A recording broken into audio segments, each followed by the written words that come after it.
Yeah, so welcome everyone. Tonight, we're continuing our New Year Revolution content. So I said in the email we'd be covering our 9-step process for successful goal keeping, as we've been calling it here, not just goal setting. Get that written correctly. So goal keeping, and we've covered that the last three calls really, looking at top reasons for New Year resolution failures last time, and applying our George Costanza tool, or doing the opposite of those things. The different psychologies for goal setting, planning, and keeping the time before that, and how you can use the model of the world as a design and installation exercise and document for 2021. It's not just a new year on the calendar. Marks a transition for an upgrade, required upgrade to the mental operating system. And reality is, you don't have to do this just once a year. You can do it as frequently as you want. But New Year's are always that kind of time where people like to set new goals, reevaluate. So that's why we're in this content chunk for December. And tonight and the next 2 nights, we'll be covering the 9 steps. And we've been doing this content for years. I personally do these 9 steps every year at the end. I just find it a really fun way to go about doing my year-end review, goal setting, planning, keeping process for the new year. So I hope you really enjoy it as well. You can actually find this on the member site. So if you want to go download the worksheet that I'm going to be going through tonight and next week's call for the 9 steps, just go to, in the member site, go to courses, and then you'll find the New Year Revolution course, and it's sitting there in one of the lessons for the 9-step worksheet. And tonight, I'm just going to be covering the main elements that I really want you to keep in mind and know as you go through this process. Not going to do the full, what used to be almost 4-hour seminar on this content. I've been really actually chunking this out into our 4 weekly calls for this month, or 5 actually. But I want you to do this on your own time. I want you to spend some great time with yourself, with your own music. So to put some great music on, get into a great headspace, energy, really spend some great time with this, because these are important things. These are life-changing steps, exercises that you're gonna be doing here. And so let's start with step 1. Get clear. So big point here is leaders see things as they are, not worse or better than they are. I've said it almost every call, I think, but we're all about consciousness here. All about consciousness. This is not just about positive thinking. I mean, it is, but it's looking at both the half full side of the glass and the half empty, and making decisions from there. Just seeing things as they are, being conscious, is going to allow you to make even better decisions, even better choices for what you want to set as your 2020 goals, what changes you want to make this year and beyond. So while you're doing this process, really keep that in mind, and I want you to answer these 4 things.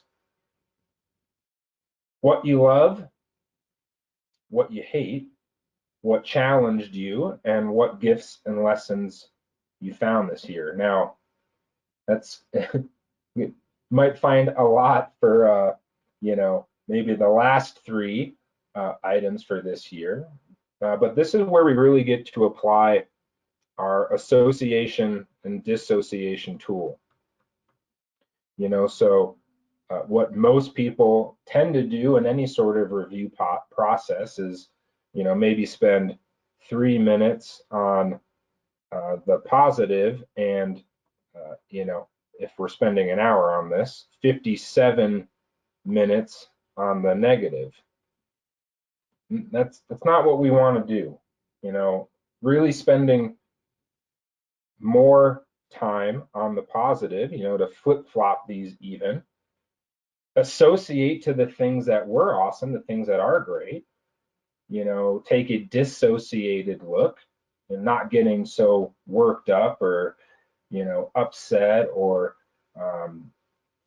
swayed as much by the things that challenged you or that you hated, but equally, again, seeing the glass as it is, seeing both sides, and then choosing the meaning, applying our I choose meaning tool.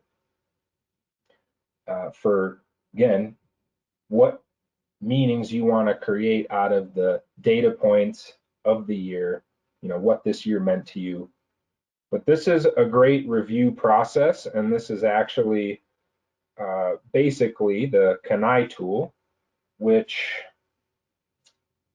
feels like we recently covered that.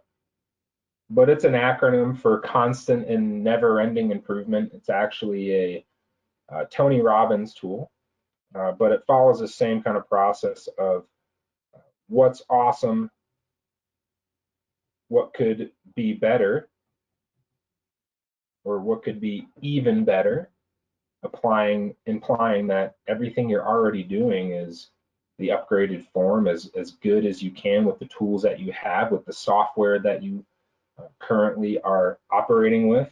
And then we re-anchor what's awesome. So we're actively energizing, associating to what's going really well. Again, to not only get clear, but have fun with this, to get inspired, to feel good about this process versus, for most, I'd imagine this, especially this year, isn't going to be a very enjoyable process, looking at what didn't happen and what got screwed up this year. You have the tools, you have the consciousness to play a new song on the radio, reactivate, reassociate to what's going well and what's going to be even better for 2021. So that's step one, getting clear. Now, once we've done this great review process, once we've done the great Kanai process for 2020, we want to get certain, and this is getting certain about your success, what you are capable of, your potentiality, getting certain that what you're going to design and create for yourself and set as your 2021 goals is going to happen because you've had success in the past. You've had and done great things in your past, and we want to reconnect to that. We want to remember that. We want to use and even upgrade and enhance some of those strategies that we've used success for in the past. But most remember our failures and apply those strategies to the present success, and counterintuitively will apply it even in the most challenging times. We've talked and talked and talked and looked at, don't spill as a strategy, these away patterns, avoiding failure being a primary strategy for success, when in reality, it's enhancing the probability that those unwanted things are going to happen. But when we sit down, and we talked about this in the goal planning setting content, where most will plan for contingencies. They'll think about, well, I've had that divorce, or I've had that failed business, or I've had that didn't work for my health when I tried that. And we're looking at all the things that went wrong, and then planning for that, using those as our strategies. Well, don't do that. versus, looking at the wisdom, looking at the lessons, looking at what you got out of those, don't spill moments, those failures, those broken legs, continuing to enhance your strength that you get from these, these failures, these falls, these, constantly and never ending movement forward, and being energized by that, being inspired by that, remembering that you do have the strength from the broken legs, you do have the lessons and wisdom. And so what I want you to do in this step is, what was once a dream? What did you think was impossible, and how did you do it? What were the steps? What were the emotions? What did you think? What were the sentences? The habitual sentences that were running? What was the software that you did use that was successful, and how can we enhance it? Again, getting certain on the fact that you have done great things. You have done things that you thought were impossible at one time. And so to get even more inspired, to feel even better about your capabilities to do even more great things in 2021, this step is absolutely crucial, to pair with step one. After you've gotten clear, after you've looked at the year for what it was, you're getting certain on your already, greatness and potentiality, that we're going to continue to improve moving into the next year. So that's getting certain. Now, step three, this really sets you up for getting excited, finding, reclaiming, reconnecting to the passion, the drive. This 4-year-old you that had all these dreams, that every man and woman was the Superman and Superwoman. You wanted to be the astronaut, or whatever that dream was. Reconnecting to this, and rebuilding even more this passion and drive for what you're now going to write down as to your 2021 goals, and even further beyond, because this step is all about consciously activating your emotional intensity, reconnecting to your emotional matrix, and you're going to get crazy about everything that you want. And I don't care if this is 20 years into the future. Just write until you can't write anymore, until you're going to put, we in the seminar setting, we put up to 10 minutes to do this step alone. You're going to write everything that comes to mind, no matter what it is. Doesn't matter the time frame. Everything that you once wanted, and think of everything. What do you want for your love? What do you want for for your business, your money? What do you want for health? Where do you want to live? How do you want to retire? Is retirement even a thing for you? And what do you want? What would make life and reality special to you? And what about your legacy?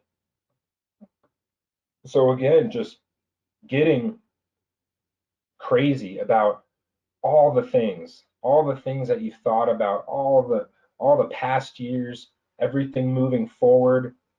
Again, not associating to maybe some of the limitations that might be in place, but disassociating to that. Not even, with if there were no worries, if money wasn't an issue, if no limitations, perceived limitations that exist for you today were in place, what would you want?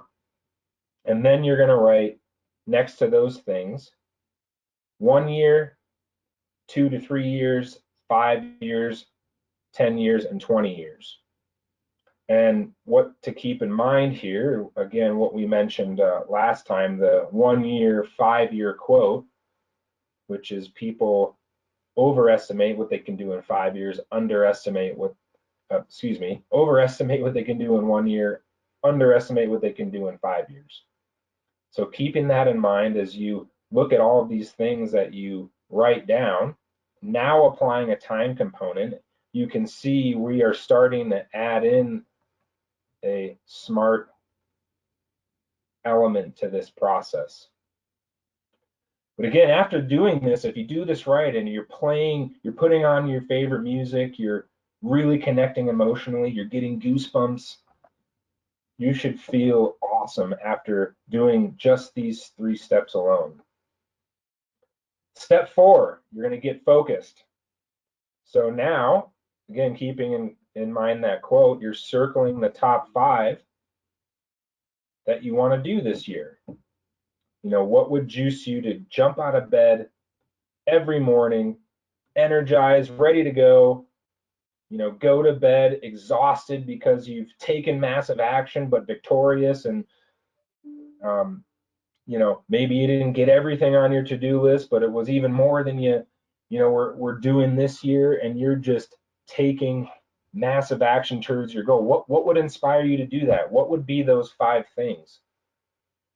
What's the lighter fluid that's going to fuel your action?